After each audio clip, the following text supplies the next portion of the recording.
All right.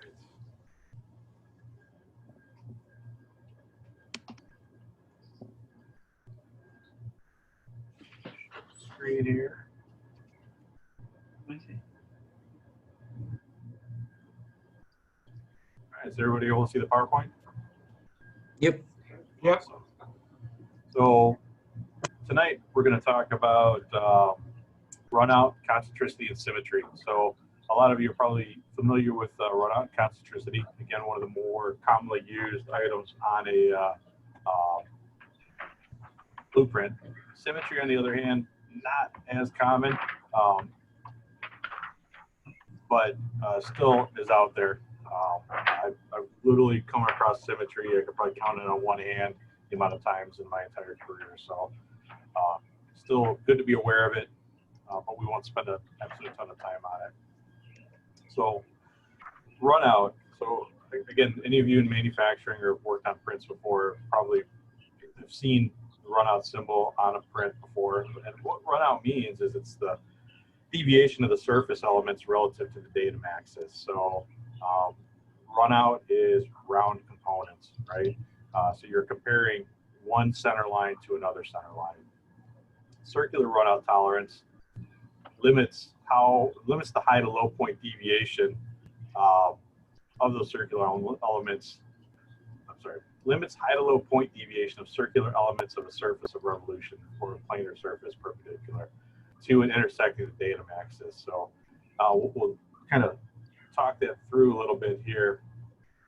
As we get further through run out, I'll put some samples up on there, but I was surprised to find out, actually it happened recently in the past 6 months or so, that run out can be perpendicular to a center line. So something I can share with everybody tonight too. So, total run out tolerance limits the high to low point deviation of all surface elements on a cylindrical surface. So big difference is circular run out would be considered a two-dimensional tolerance, and total run out would be considered a three-dimensional tolerance. So circular run out is just on a sliced section of a cylinder, whereas the total run out would be the entire surface of that cylinder.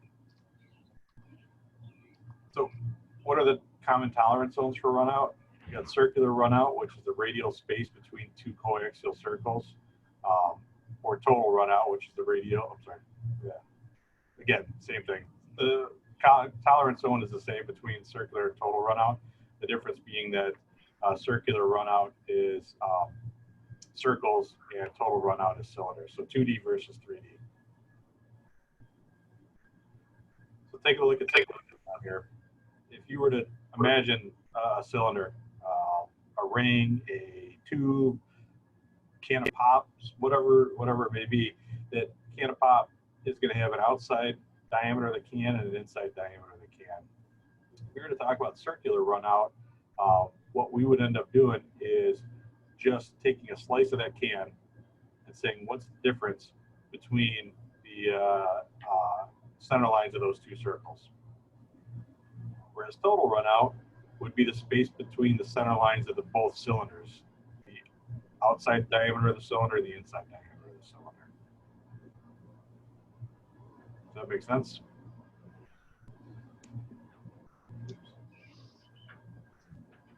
So where circular run out limits cumulative effects of circularity and axis offset, total run out limits cumulative effects of cylindricity and axis offset.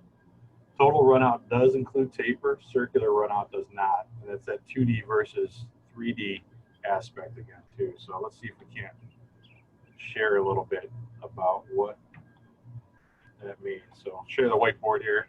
I think everybody can see the whiteboard now. Yeah. So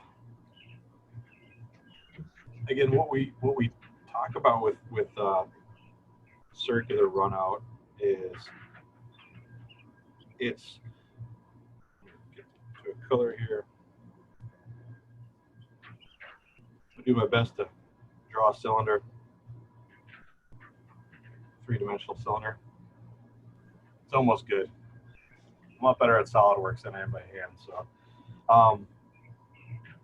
Then we'll draw it inside the diameter of that cylinder as well too.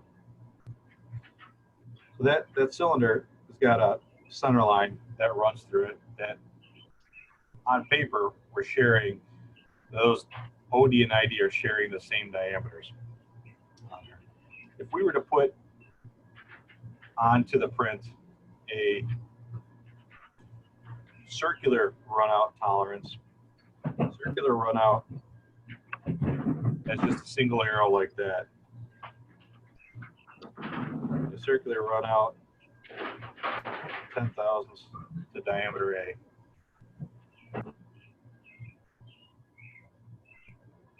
Datum A, I'm sorry. If datum A was the ID.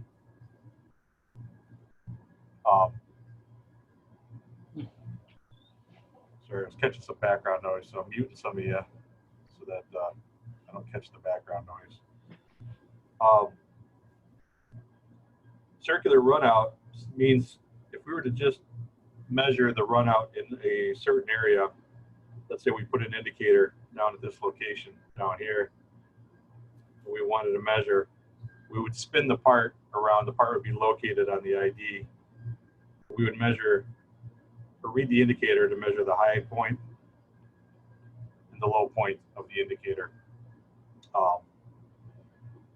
That difference between the two, the delta, is the runout for that particular area, but it only happens to be for just that circular slice of the part that we took right there. So that's circular runout or just runout. If we were to change the symbol, if we were to change this symbol up here and add a second set of arrows like that, 10 thousandths run up to datum A.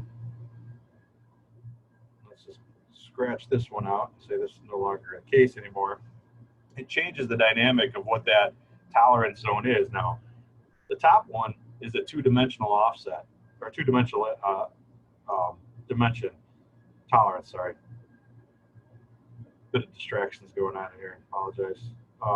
Two-dimensional tolerance that if we could measure it at that blue line, we measure it again at this blue line, again, this blue line, those three values are independent of each other.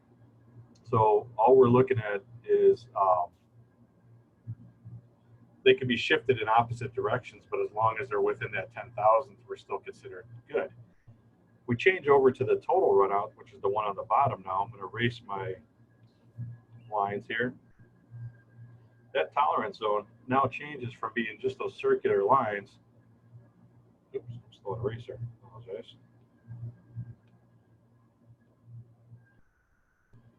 To being a distance over the top and bottom of that whole cylinder. I got a sneeze coming on now too. All types of things going on tonight. So now it's no longer independent of each other. So as I had stated in the comment about the taper, I'm going to erase everything real quick and we can talk about what that is. Looking at the side view of the part, so if I was to draw that cylinder side view,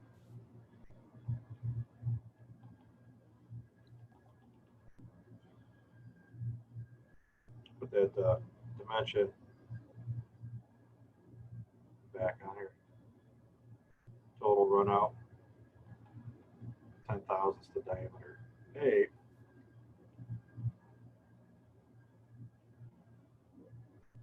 This value in here being diameter A, datum A. Again, we create that tolerance zone. It's actually along the axis, the center line of the part. So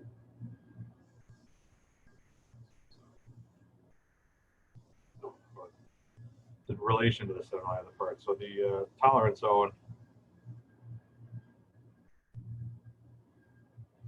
looks like this. the 10 thousandths from the side view.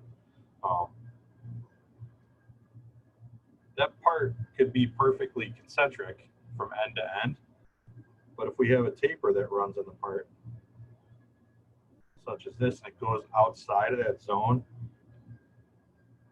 around in this area here, we're out of tolerance from the total runout perspective because of the value that falls below that tolerance zone that's created by the total runout tolerance.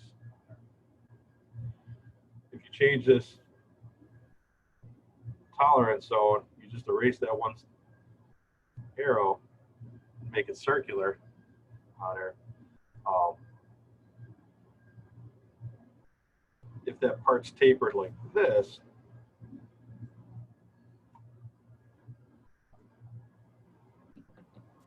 as long as the difference of the roundness of the part is not greater than the 10 thousandths along this area here, that part will be within spec for circular runout, but not for total runout.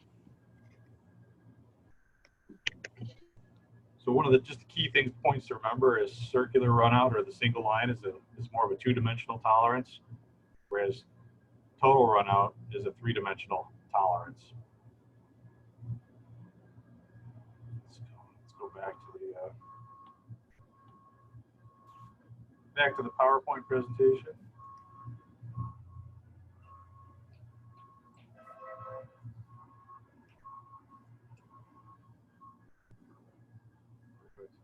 So again, kind of looking it through on an actual drawing from the book. If this was our drawing here, and we had two diameters tolerance. So the diameter A, datum A, 10.6 millimeters to 10.0 millimeters, and the larger diameter of 24.6 to 24.2 has a circular runout tolerance of 0.2 to datum A. This is how we would interpret that tolerance zone. Are you guys able to see my mouse? Yeah. See the mouse moving around too. So the way we interpret that tolerance zone is it's two circles with a 0.2 millimeter distance radially. So again, that's the important piece, is radially. So radius means half the circle. So 0.2 distance from the inner to the outer radially. And as long as the entire surface of that part, well, for circular runout, means just that wherever you indicated that falls within that 0.2 millimeter circle, you're good. If any piece of it falls outside of it, then it's considered to be out of tolerance at that point. Tim? Yes? It's Mary talking. You know what? Amanda's Wi-Fi went down. So your recordings don't include us interpreting, right? I don't believe so, Just no. a caption. So I think we're going to go. Okay. If something changes, she'll text me, and then you can let us back in if need be. Okay. Okay. Sounds good. All right, great. Thank you. Thanks, Mary. Okay, thank you. Amy, you're up.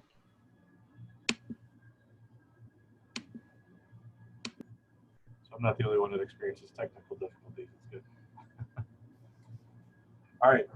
If we do change that tolerance zone over to a total runout tolerance right here, though, you can see with the tolerance zone how it changes to be in a 3D tolerance zone around the entire cylinder of the part. So any high and low point all has to fall within there. Whereas 2D, they're independent of each other. If you put an indicator over here versus an indicator over here, and spin the part.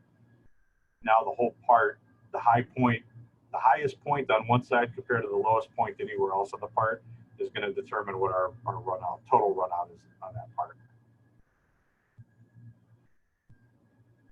Concentricity is a little bit different than runout, right? If you notice, runout, the tolerance zone is on the outsides of the part, right?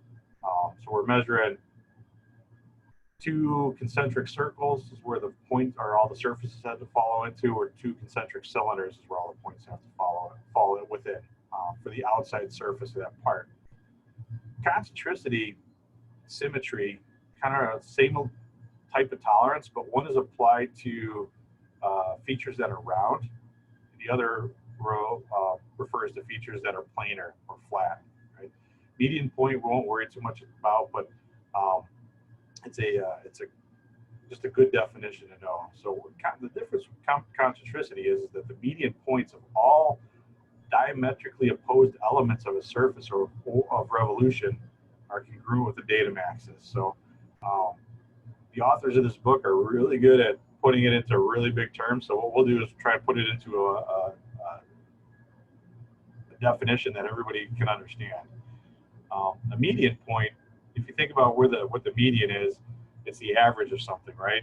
So it's the midpoint of a 2-point measurement is what a median point is. So it becomes important as we talk about the median points of all these diametrically opposed elements. So if you're familiar with using a micrometer will check two opposing surfaces on a round surface, right? And you're never going to just check a diameter once, call it a day. You're going to check it, probably rotate the part 90 degrees and check it again to get another measurement to see how round the part is. Symmetry is very similar to concentricity, but the big difference is that this is for flat parts. So where symmetry means that all median points of opposed elements, which are basically planar surfaces, have to be congruent with the datum axis or center plane. Concentricity tolerance limits deviations in concentricity. Symmetry tolerance limits deviations in symmetry. Pretty straightforward there. So here's a pictorial description of a concentricity tolerance zone versus a symmetrical tolerance zone. So datum axis, center line of the part. What we do create now is we create a boundary around that center line of the part, not like we were doing with runout and total runout, which is a boundary around the outside of the part. Symmetry tolerance zone, again, it has a datum center plane. So it's a center plane that's the mean point or middle point between two flat planes, and then we create a tolerance zone parallel to that center plane. Again, the two differences between runout and concentricity: the shape of the tolerance zone is number one, and runout affects total circularity, whereas concentricity does not affect circularity. So that's the end of the PowerPoint, but let's talk about what the difference is with these tolerance zones. I should go back to the whiteboard here and I'll share that screen again. I'm going to do my best to draw a circle on here. And it's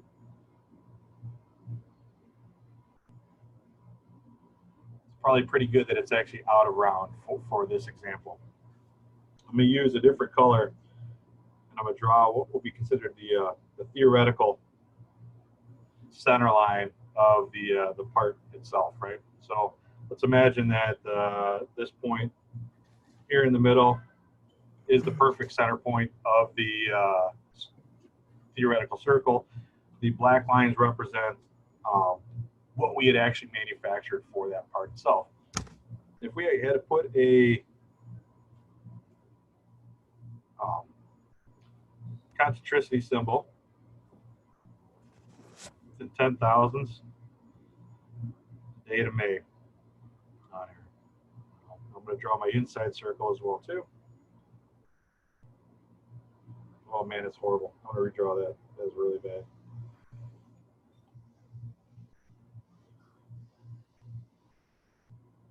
I got another program on here that when you draw a circle, it knows you're drawing a circle and it actually creates a circle. It's pretty nice. So if we were to point this tolerance at the outside diameter, and we were to call the inside diameter datum A for this example. So we're saying that the outside diameter, all the median points of the diametrically opposed surfaces have to fit within a circle or cylinder 10,000ths in diameter around the theoretical center line of the part. So what that means is diametrically opposed means if I take a value from here to over here, run it across that center line, let's say right here becomes the actual median point, the center between those 2 points, right? Falls within that circle. Right? Take another measurement from over here to over here, run that across there. Let's say for this example, that one shows up outside that circle right there. That means that we have violated this tolerance zone, because that one center point falls outside of the tolerance zone. So if you were to take an indicator, there's a couple ways. How would you measure concentricity, right? So there's multiple different ways that you can measure concentricity. Easy way that everybody seems to learn on is CMM, right? I don't say everybody learns on there, but it's an easy way to go about it. So the CMM comes around, it takes a certain number of points along the inside diameter, creates a center, center line or datum axis for the part itself. Come around, check the outside diameter, and it's going to compare all the points on the outside diameter to see whether or not they fall within 10 thousandths cylindrical diameter to that inside diameter. Easy peasy, it'll tell you if it's in or if it's out. But not all of us have access to a CMM, so how do we check it if we don't? One easy way to do it is to find a pin that has a best fit scenario for the inside diameter of this part. So let's say that the on this diameter here, I don't know, let's just call it ½ of an inch for easy numbers, plus or minus 5 thousandths. Based on the shape of the ID, based on the tolerance, we find that the best pin that fits inside there is 503. So what do? We put a pin through the entire part that's 503 thousandths in diameter. Take that pin, put it between a couple of V blocks, put a indicator along the OD, and start spinning the part on that pin. As you're spinning that part, you're basically rotating around that axis that's being located on the datum A. And that indicator is checking all these points, and what you're going to be checking is the high points and the low points on there too. And then the best thing that we can do when it comes to that scenario is look and see if any of those high points fall greater than what would actually be 5 thousandths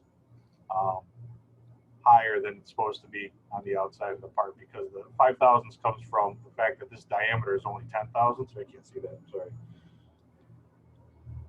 Comes from the fact that this circle right here is only 10 thousandths in diameter, so the distance from center line out to the edge is 5 thousandths. So if you were to do that indicator method, which is acceptable but has some issues possibly with it too, then the greatest deviation you can see on the outside is 5 thousandths deviation as you rotate that part around.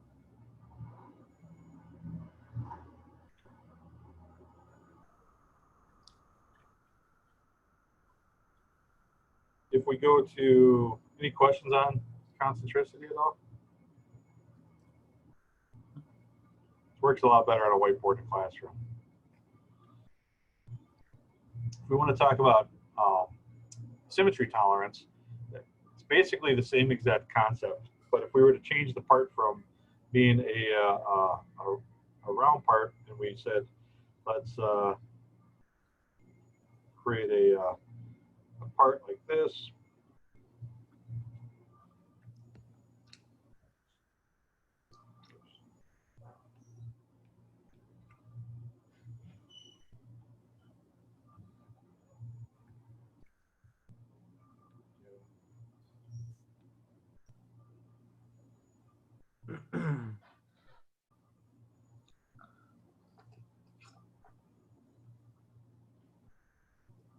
If we were to, so 3D, that's what the part's supposed to look like. Hopefully it looks better than that in real life too. But if we looked at the front view of that part,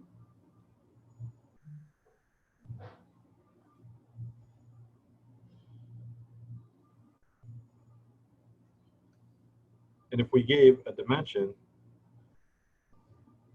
to that slot, and we'll just use ½ of an inch, and we put some GD&T on there and said it needs to be symmetrical and 10 thousandths to datum A. We call it the top face datum A. Then what ends up happening is we create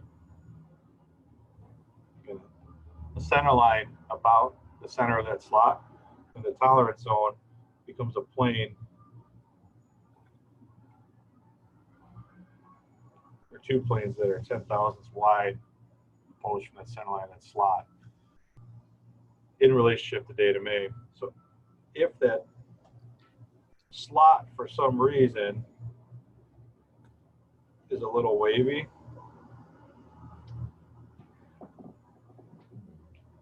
for whatever reason, the used an end mill to do it, and it kind of walked a little bit as you were creating the slot, or whatever the manufacturing method is. The slot moved around. We're going to take a look at, again, those diametrically opposed surfaces from here to here. That may end up right over here, here to here. Maybe that ends up outside of it. Here to here, stays inside of it. Because of this point right here, this part would be considered out of tolerance from the symmetry tolerance. Francis had mentioned in the chat here that symmetry tolerance is actually obsolete in the newest version. I was trying to look that up, and I haven't been able to find notification of that. I'm sure she's correct, because she's correct on 99.9% of the things that she talks to us about. But one thing to remember is there is a lot of companies that have prints that are using old standards. We do a lot of military work in the military because they have a lot of prints that have been around for a long time.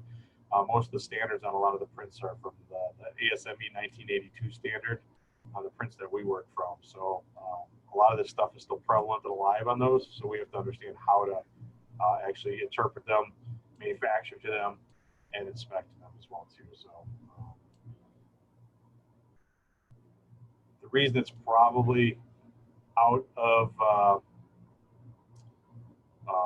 spec right now, it's so underutilized. There's a lot of other ways to represent the symmetry on the print, right? We talked about positional tolerances and things like that. Those can be used here in its place from symmetry. So not overly concerned about the use of symmetry, but one of those where I do run into it a lot, where people see it on a print and they just ignore it. They don't know what it means, so they move on, figuring that what they're doing currently is going to be perfectly fine. So, and probably right. Good manufacturing practices will get you there too, but trust but verify. All right. So I wanted to share something else with you all tonight on print that's going to be pretty similar to what the final project is like from a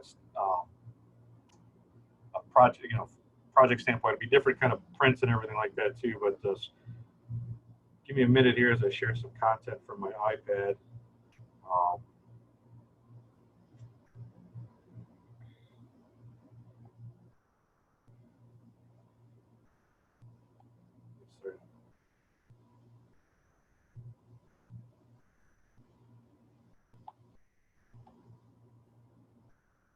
Can you guys all see those drawings? Drawing of the skateboard. Thumbs up, nod. Yes. Nod. All right, thank you. So what we have here is a skateboard truck assembly. If we were to see, we're kind of looking at three different components on that part. We're looking at item number one, which is the wheel itself. Item number two, which is the axle that goes all the way through. And then item number three, which is the bearings, which you see there's two per wheel on the inside of those wheels. So from an assembly standpoint, if we're to take a look at this, this is the drawing for the wheel. And for those that are able to follow along online too, these prints are available on the week 6 drawings under the files of the Canvas. Here we have the drawing of the shaft or the axle itself. And then here we have drawing of the bearing itself. If you notice, as we're flipping through these things, since we're in a GD&T class, there is absolutely no GD&T on any of these prints. And what I want to imagine ourselves as is we're an engineering team. these prints have just, here's the phone, just on cue. We're an engineering team. Let's imagine that we had a summer intern in, and they did this drawing for us. It's now up to us to review these drawings and understand if the assembly is going to work as drawn, or if we need to make changes to it as well too.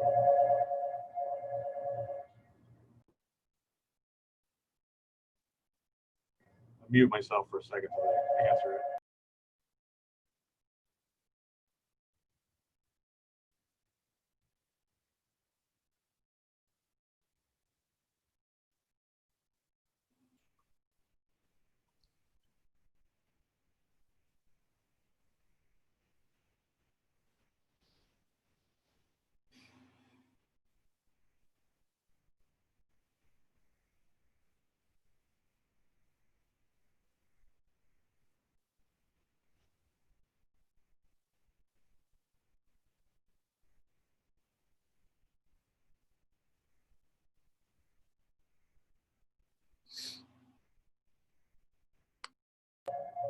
Sorry, phone's still ringing.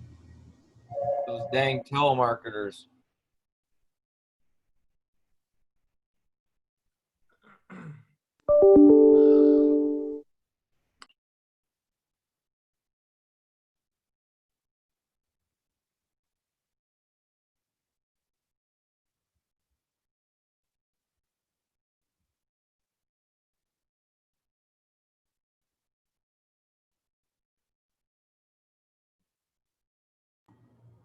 All right, somebody must have picked up.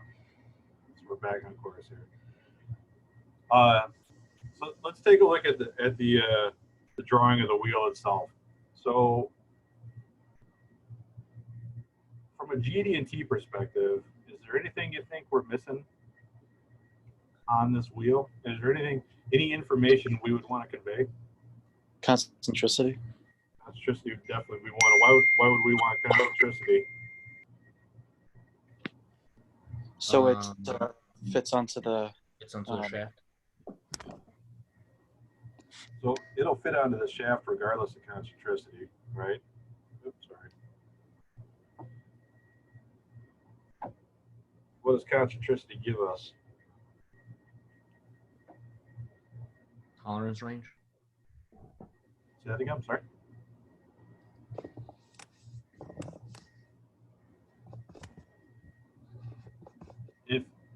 If the OD and the ID are not running on the same center line,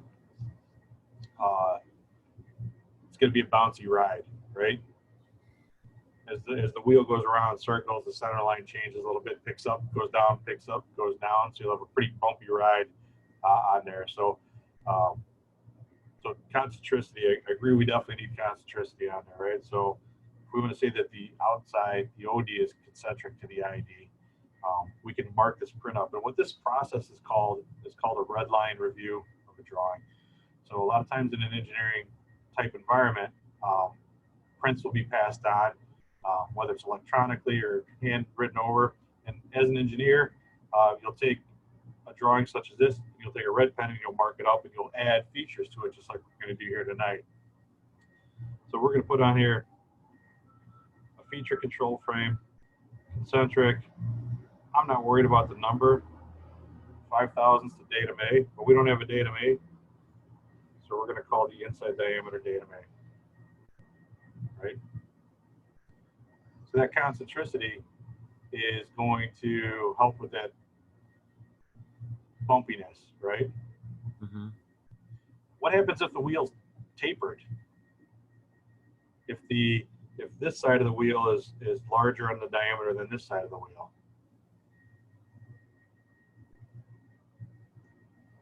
You're going to be turning to one side. Yeah, right. You're gonna spin around in circles, right? So the two items we talked about tonight that work on round parts, concentricity and runouts, which one controls the outer surface and which one controls the center lines?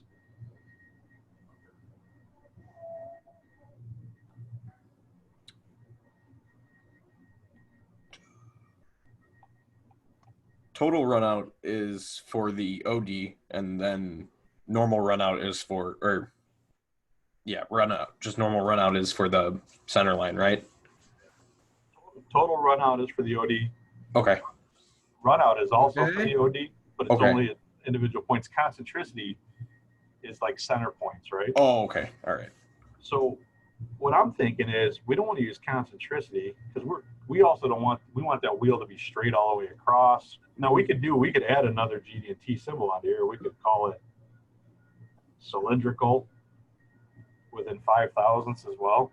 We could put something like that on there too. Or we could scratch all this off and just say we want total run out within 5 thousandths to A. What that does now is it keeps that OD in relationship to the ID, but it creates a boundary,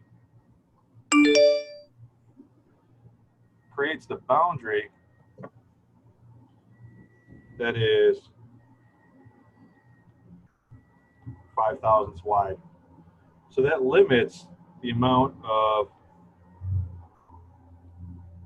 taper that that wheel can have as well too. Stops you from spinning around in circles, right? So I'm a bigger fan of total runout for that one because we're trying to control the roundness of the part as well as the location of the part. So it controls, with this one, if we leave it as total runout, we're going to control form, and we're going to hold location of that part. Let's take a look at the next part that fits in this assembly, the bearing itself, right? So the bearing is actually drawing number 3 right here. So taking a look at this part, we've got probably similar issues, right? If the bearing fits into the diameter of this part,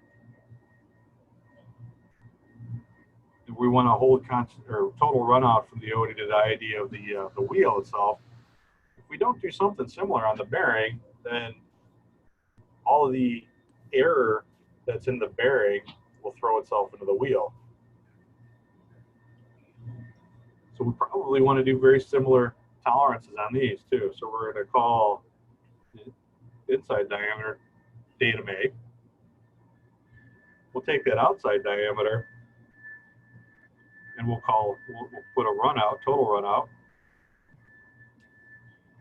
And I'm not concerned about the values, as you can see, right? I don't care what number we put in here right now for us, for class purposes. If I was a real design engineer working on this project, we would want to understand the implications of what 5 thousandths is versus 1 thousandth versus half of an inch, right?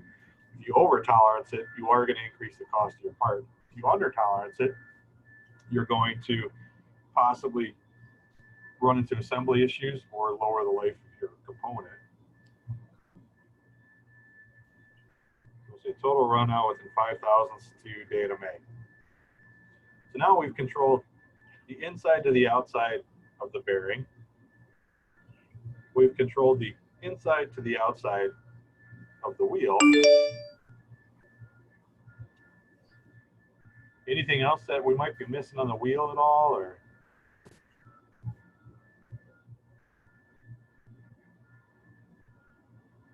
Do you need to tolerance the ID of it? You don't want it too small, otherwise the bearing won't fit. Right, it's a great point. Can you say that again? Can you repeat that, Tim? I believe it was Wes that mentioned we want to tolerance the inside diameter of the bearing, or of the wheel, I'm sorry, so that the bearing would fit. So if we take a look here, our intern forgot to put tolerances in the title block. And there's no tolerance on the part itself. So we need to fix that. But Wes, you're right. So let's assume that the tolerance block was plus or minus 5 thousandths for a 3-place decimal, which would put this, what would be the low limit of this if that was plus or minus 5 thousandths? 866 865 and 5/10. The 0.0, it'd actually be 861, right? 866. Oh, 861. Yeah, sorry. You get the good tight tolerances, Wes. Yeah. 861 to 871 would be the size of our hole inside of our wheel. As I scroll back down to our bearing, that one has plus or minus 5 thousandths in the tidal block, which means that one currently sits at 861 to 871. So it's a good iOS, because what ends up happening if we manufacture this bearing to 861 on the OD of the bearing, and we manufacture the wheel to the high limit at 871, does the bearing fit nicely inside the wheel? No, it'll be loose, right? Very loose, right? Yeah. Somebody will be eating concrete when they're riding their skateboard around. So what we want to do is come up with a better fit mechanism for that. And we do that using tolerancing. So a little bit out of the scope of GD&T, but if you're an engineer doing a review of a drawing, it's one of those things that you have to consider. You don't want to overshoot and just look at the complicated aspects of it. So let's erase these highs and lows. And for this, we're going to use real math, right? So I'm not worried about the GD&T piece, but for this part, we'll use real math. And if we were to say, let's leave the diameter 866 alone of the hole, and if we wanted to just say +1 minus nothing, that gives us a high limit of 867 and a low limit of 866. There might be a little bit, we might end up doing a bad fit for this, but again, I'm not overly concerned with the fit. We want to make sure it fits. We want to make sure it fits nicely, but we don't have to worry about press fits versus slip fits versus interference fits on it. So if we did 867 to 866 on the hole in the wheel, for the inside, for the outside of the bearing, we might want to do 866 plus nothing minus 1. So there's a chance that if they're both at 866 that we have a tight fit, or maybe it doesn't fit at all, or we look at it and say the wheel's made out of a rubbery material and the bearing is made out of steel, and it'll get into the hole without a problem. This type of fit. So, perfect. Let's take a look at. Oh, sorry, anybody have a question? What are you doing this whole time? What are you doing?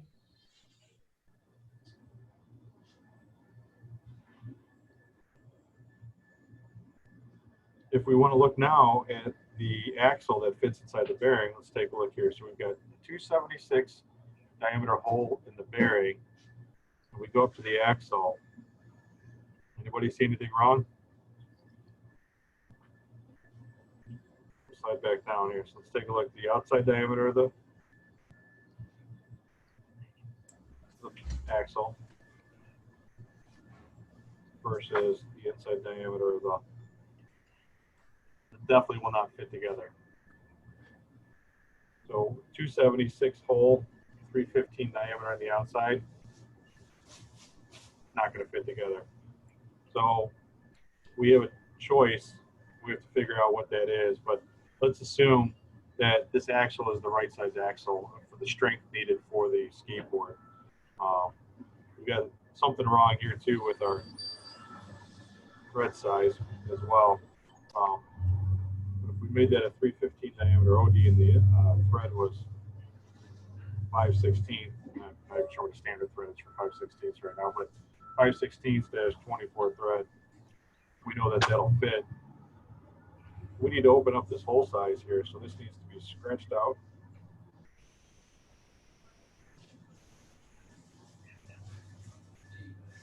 Make it 360, but we should tolerance that again too, right? So say +1 minus nothing.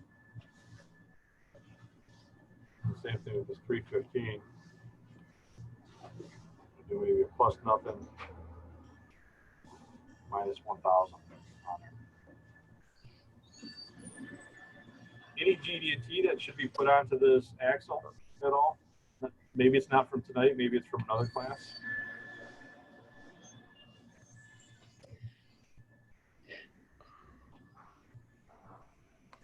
How would we want the axle to be bent? Oh, No. Straight. Flatness? Flatness wouldn't work for this type of part. So the tolerance zone created, flatness is for planar or flat parts, right? But you're on the right track, Dave. Great. Cylindricity? What'd somebody say? Cylindricity? Still broke up a little bit. Yeah, I missed it too. What? Cylindricity? Cylindricity, that could absolutely work, right? Because cylindricity, I'll write it up here. Cylindricity is going to control the entire outside surface of this thing. It's going to keep it within a confined zone, right? So that cylindricity is going to control form and location of the part. Mostly form. There's no location necessarily to control on this one. But so if we put on this diameter symbol cylindricity in 5,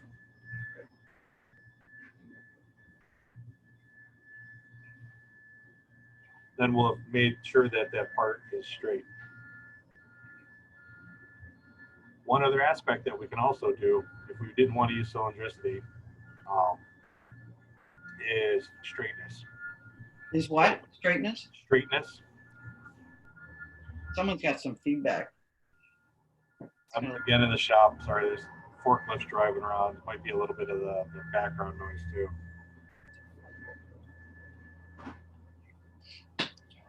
Straightness within 5, that's where I was going with you, Dave, when I said you were close. The straightness within 5 would work as well too. Very similar to the cylindricity measure tolerance, just a different way of calling it out. It would work for this aspect. So since we're not referencing a datum for either the straightness or the cylindricity, straightness does not need a datum call out at all. Cylindricity can use a datum call out, but doesn't have to. We can use either one to control the form of this part. Cylindricity or straightness.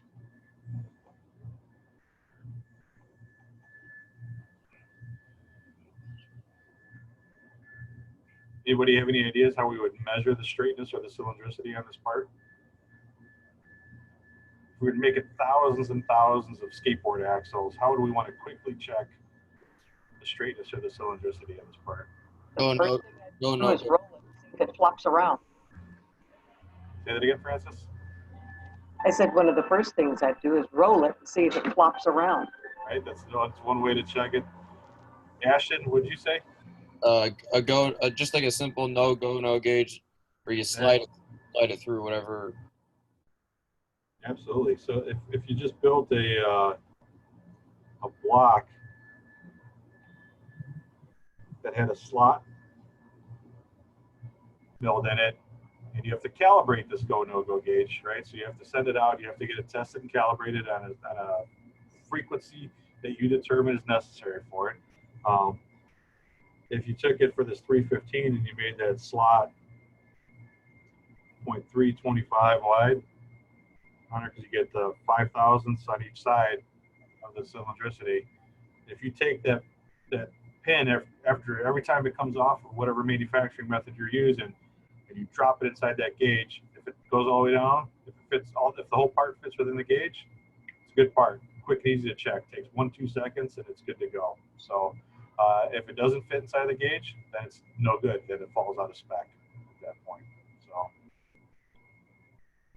easy way to check it to comply with your tolerance on.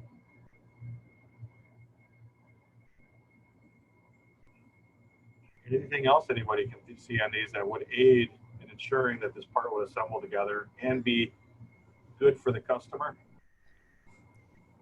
Take a look here how everything fits together. zoom in on there. We've got axles that fit into bearings, bearings that fit into wheels. Relatively simple at this point, but I'm not saying that there isn't anything else. I'm just saying if anybody sees anything else that we should change. Do we have some sort of gauge for the wheels for the bearings or for the bearing for the wheel? We could, right? We could do again, Ashton, if you're thinking high volume, right? What kind of gauge would you make for this?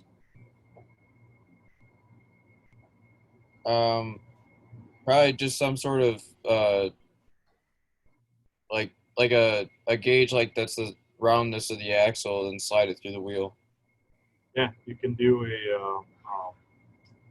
you could do a quick gauge like that, right? Where there's maybe a pin on the inside, and then there's an outer shape that's got to fit into, so it's got to slide on both over the pin and inside the wheel. The challenge we have is that we've got a variable diameter on the inside, right? You want to have as best a fit as possible in order to contain that 5/1000 with total run out. So this might be the case where you have a couple of different pins that you can slide the wheel onto with an indicator and drop an indicator on it, spin the indicator around on it, and see if it's within spec. But I'm sure if we thought hard enough, we could probably come up with a go no go gauge that would work for this as well too. If we think about the rest of the part, really, right? I mean, if you look at the outside edges, based on our assembly here, those outside edges they're in contact with absolutely nothing, right? So other than aesthetics, there's probably no physical importance to the outside overall width of the part. The radius of the part, same thing. I mean, there's probably some functional aspects of that radius from a skateboarder's perspective, but as far as we're concerned, from an assembly standpoint, there's no need to put any other tolerancing onto that radius. Sliding down to the axle, if we take a look at how it fits together, we don't have all the parts listed out, but there's a nut that's going to tighten onto the end. Probably will end up touching the face of one of the bearings. But again, as far as the axle is concerned, nothing else that I could see that's worth concerning ourselves with on this one.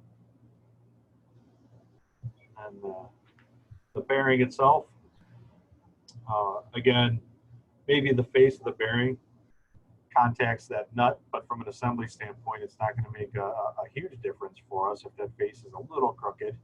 So I think we've pretty much provided good feedback to the design engineer on tolerance issues, functionality and assembly issues, and put some GD&T associated with this part that's going to make sure that this part fully functions and assembles together regardless of who manufactures the parts, as long as they're inspected. The user is going to have a good experience because you guys were smart enough to realize that we need to make sure that that outside is in good relationship to the inside. Otherwise, it's going to be a nice bumpy ride on there.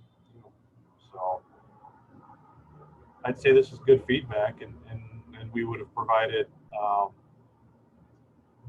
positive red line drawing back to the design engineer.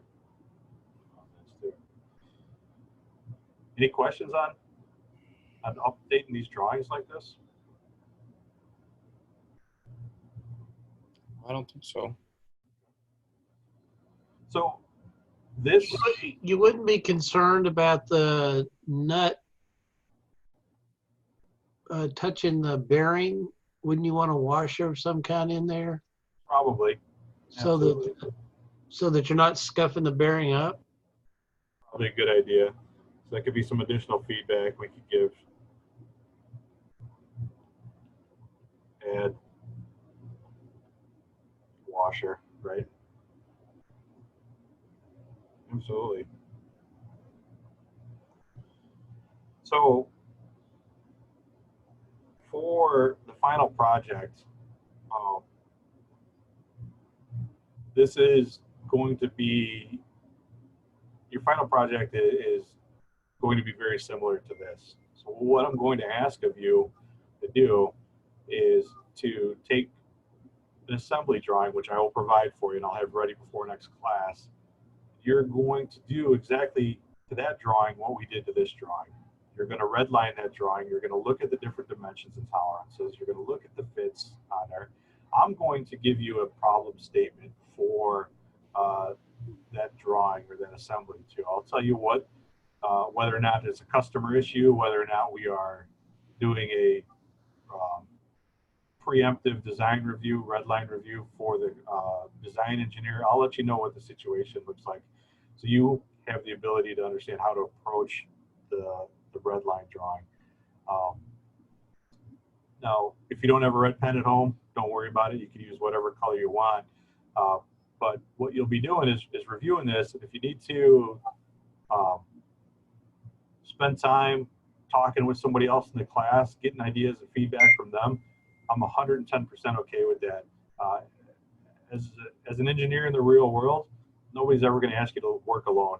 You're going to have a team of people that you get to rely on, quality professionals, other engineers, manufacturing engineers, you name it, they're going to be available for you to help you through these processes too. So I want you to utilize your resources, which is me, your lazy boss that sits in the corner and asks you to do all your work, and B, your coworkers or the other classmates in class. So I know you can't physically get together with everybody right now, and that's typically how the final project would work out. Is I would hand, excuse me, a bunch of drawings out in class and ask you to work together in a group. Everybody would have their own copy, and then I would ask the class to submit a final redline drawing to me, and then everybody would end up with the same grade from the final project.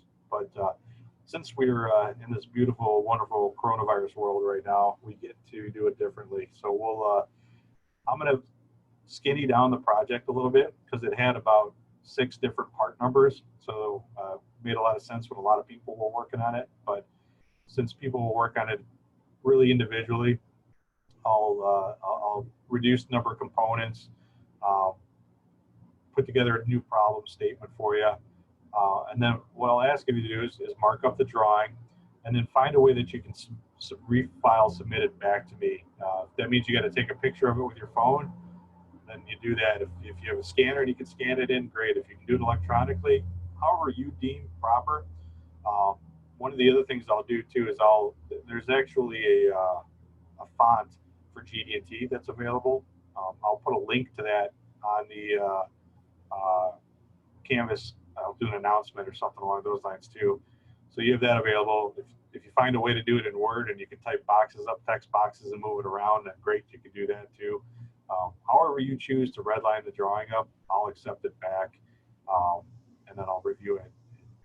Again, I'm not overly concerned when it comes to GD&T, not concerned about the number that shows up in the feature control frame, as I am as to whether or not there's an understanding of the GD&T tolerance, so that whether it's a total run out or a flatness tolerance, that it's the right tolerance for the application, and that it ultimately solves the problem that the problem statement is generating.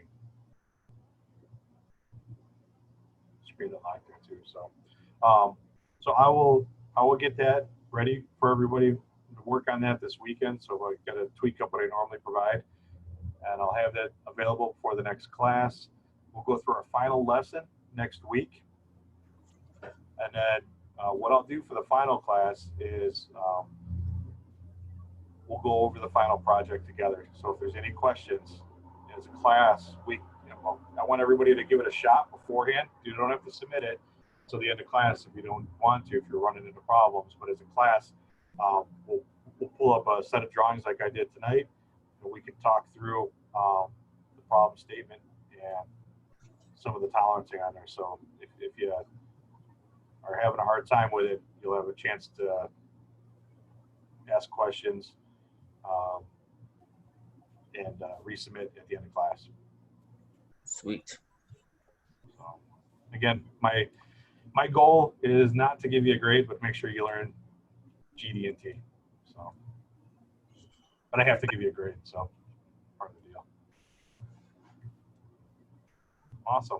The next class will be on the 1st of July. Let's see. Yes, 1st of July, and then the last one will be on the 8th of July. Will be the Just final review. Friday due dates here on the 26th and the 3rd. So I'll take a look at the project, and I'll see. I have to submit all the grades by the 10th. Is when I have to submit everything by.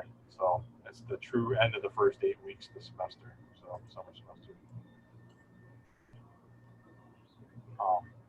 If any of you are having issues with the timeline or anything of that nature, feel free to get a hold of me through Canvas, through email.